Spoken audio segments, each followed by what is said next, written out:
Bonjour, je m'appelle Amanda. Je suis mère d'une enfant que je n'ai pas eu le temps de connaître.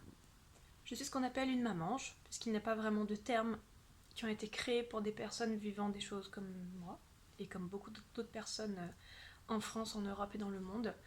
Nous sommes une personne sur 1000 en France à devenir une mamange ou un papange, à devenir parange, voilà. Je ne vais plus du tout utiliser ces termes pour le reste de la vidéo. C'est juste histoire de vous faire comprendre quel terme vous pourriez utiliser et que vous sachiez ce que ça veut dire quand quelqu'un emploie ce terme. Donc nous sommes plus nombreux et nombreuses que vous ne le pensez. Une personne sur 1000 c'est beaucoup. Il faut savoir que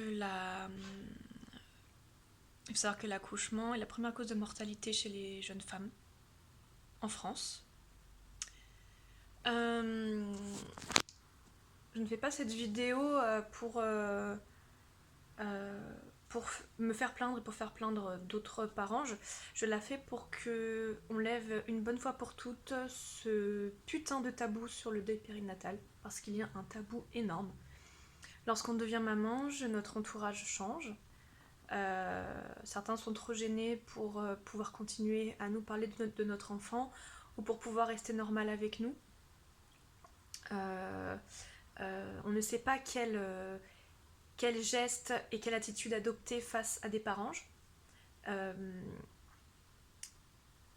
Je peux le comprendre parce que ce n'est pas facile. Moi-même, j'aurais été à la place d'autres personnes.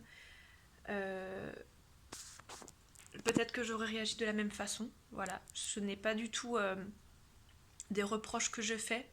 Ce que je veux, en fait, c'est vous donner les clés pour pouvoir bien communiquer avec des personnes, des parents qui ont perdu leur enfant.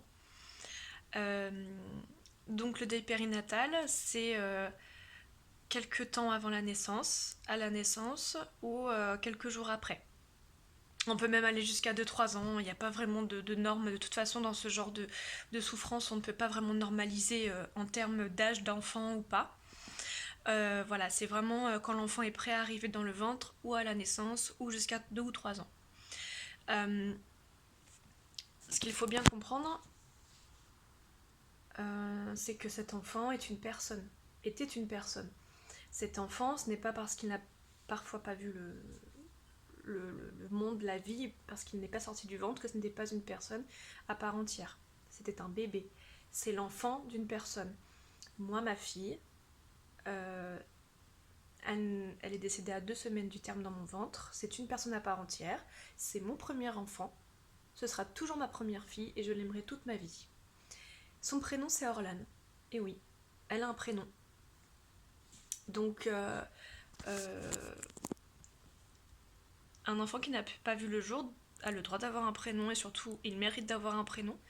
C'est un enfant qui a été aimé, choyé dans le ventre de sa mère, ou jusqu'à 2-3 ans après la naissance.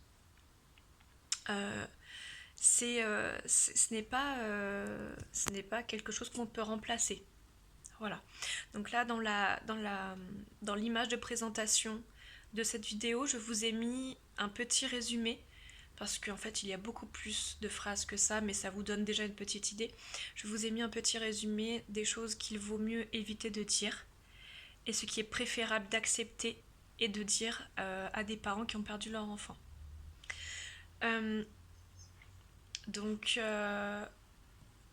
voilà, quand je disais l'enfant ne peut pas être remplacé, c'est pas grave, tu en feras d'autres. Tu peux avoir un autre enfant. Oui, bah, bien sûr, oui, bah, c'est sûr. Hein. Oui, l'enfant que j'ai eu, il va se remplacer. Hein. Oui, c'est sûr que je vais faire un autre enfant. Je vais pas du tout être malheureuse d'avoir perdu mon premier enfant. Hein. Bah oui, non, ça c'est sûr. Non, non. Voilà, il faut comprendre aussi que le psychologique est là. On a vécu des choses pendant 9 mois, ou un peu moins. Ou après, on a connu un enfant, qu'il soit sorti du ventre ou non, avec sa personnalité propre, même s'il n'est pas sorti du ventre, par rapport aux gestes, aux coups qu'il donne dans le ventre, par rapport à son visage, à l'échographie, par rapport à plein de choses, on lui donne une personnalité. Pour nous, c'est une personne à part entière. On a le ventre qui change. Après l'accouchement, on a le corps qui ne sera jamais plus pareil et qui reste gros pendant des mois, le temps de se remettre, pendant des semaines selon les gens. Le papa s'est préparé psychologiquement à l'arrivée de son enfant, qu'il ne peut plus tenir dans ses bras ou pas tenir dans ses bras. On ne remplace pas un enfant, un bébé, ça n'est pas possible. On ne remplace pas un bébé. Donc ne dites pas ce genre de choses, s'il vous plaît. C'est juste un couteau dans le cœur et c'est vraiment très très difficile à entendre. C'est pas grave, t'en feras d'autres, non. Il y a une phrase aussi, c'est qu'il y a une raison, c'est sans doute mieux comme ça. Waouh. D'accord. Et si jamais toi, dans ton entourage, tu as une personne que tu aimes qui décède, on va te dire c'est sans doute mieux comme ça.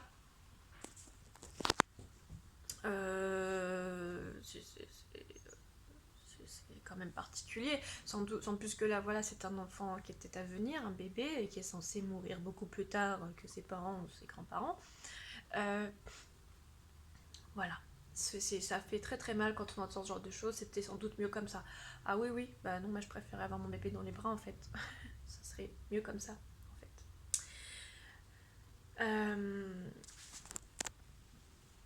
Et puis bien sûr toutes les autres phrases que j'ai notées, enfin qui sont notées dans la...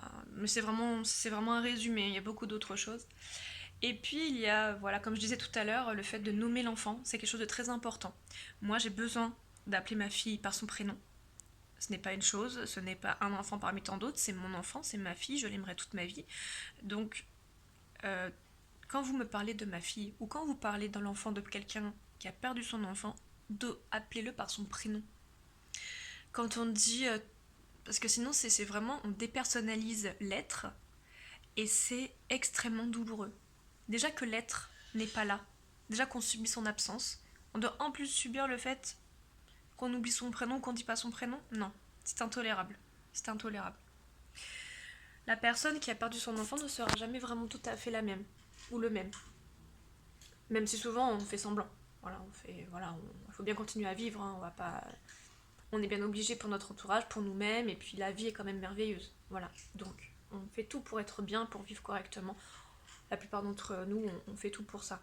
Mais s'il y a des moments où on a besoin de parler, s'il y a des moments où on n'est pas vraiment joyeux, où on a un petit peu la tête ailleurs, c'est sûrement qu'on pense à notre enfant décédé.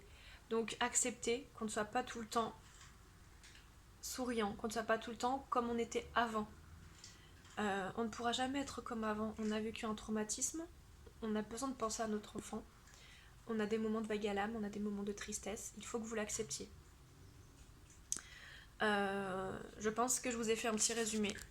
De toute façon, vous avez tout qui est noté sur l'image de présentation. Aujourd'hui, c'est le deuil périnatal. La journée, du deuil périnatal. C'est une journée riche en symboles. C'est aussi le mois du cancer du sein, le mois d'octobre. Voilà. Donc c'est vraiment un mois fort en émotion pour beaucoup de personnes. Le deuil périnatal, alors le cancer du sein, on en parle énormément. Ça, il n'y a pas de souci, on en parle beaucoup. Et c'est nécessaire, il faut en parler. Hein. Mais le deuil périnatal, c'est quelque chose dont on parle beaucoup, beaucoup moins. C'est un espèce de tabou latent. On ne peut pas supporter de parler de la mort d'un enfant. Sachez que ça arrive beaucoup plus que vous ne le pensez. Hein. Une personne sur 1000, enfin une femme enceinte sur 1000, c'est énorme. Donc il va falloir que vous ouvriez les yeux, il va falloir que vous changiez votre façon d'agir vis-à-vis des parents qui ont perdu leur enfant. Il va falloir vraiment même que l'État fasse des choses pour que les choses changent. Il faut vraiment que ce soit pris en compte tout ça. Ce n'est pas une fausse couche. Ce n'est pas, et même une fausse couche, c'est terrible. D'accord? Mais là, l'enfant était complet. L'enfant était viable. Donc, voilà, en fin de grossesse. Donc, il va vraiment falloir que les gens changent par rapport à tout ça. Ce n'est pas anodin. C'est un traumatisme avec lequel on doit vivre toute sa vie. Et, euh, et même si vous préférez vivre dans le déni, que vous préférez ne pas y penser, ou que vous êtes mal à l'aise quand on vous parle de notre enfant décédé, ouvrez les bras, ouvrez les yeux, soyez à l'écoute, répondez-nous, parlez-nous. Et surtout, comprenez que cet enfant était une personne à part entière. Ma fille Orlan était une personne à part entière, elle l'est toujours, même si elle n'est plus de ce monde. Et voilà, je n'accepterai jamais qu'on fasse comme si elle n'existait pas et comme si on l'effaçait. Si vous êtes également un parent en deuil, je vous envoie plein d'amour et prenez cette journée pour vous faire du bien, pour vous recueillir auprès des cendres de votre enfant ou de la tombe de votre enfant. Soyez près de vos proches, faites un lâcher de ballon, de ce que vous voulez. Recueillez-vous avec d'autres parents qui ont vécu la même chose. C'est une journée pour la pensée de votre ange. C'est une journée pour vous, pour pleurer, pour rire, pour courir, pour faire tout ce que vous avez envie de faire. Et je vous envoie énormément de tendresse et d'amour. Voilà. Je vous dis à bientôt pour une prochaine vidéo.